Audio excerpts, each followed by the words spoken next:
So this election has been won by Donald Trump.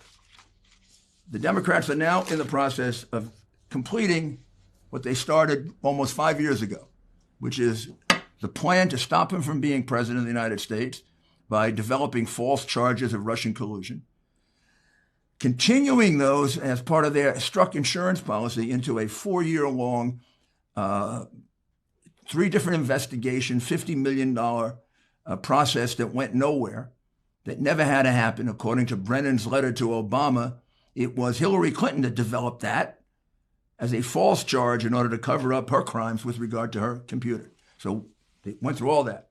They did the whole Ukrainian thing against him, which now turns out, when you look at the Hunter Biden, Joe Biden computer, there was plenty of evidence that Joe Biden got a $14 million bribe in the Ukraine from Mykola Zlochevsky.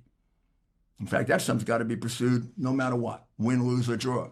That's a bribery of a vice president of the United States on record, making that whole Ukrainian impeachment thing a complete farce. And now we're into phase 3 or 4, which is the plan they started developing months ago with this mail-in ballot thing, which is entirely unconstitutional. The mail-in ballots were going to be a way for the Democrats to regularize and make legal what they do illegal in many elections and in places like New York, Boston, Chicago. They hold back the vote, and Florida. They hold back the vote when we get down to these last 4 or 5%, like you see going on.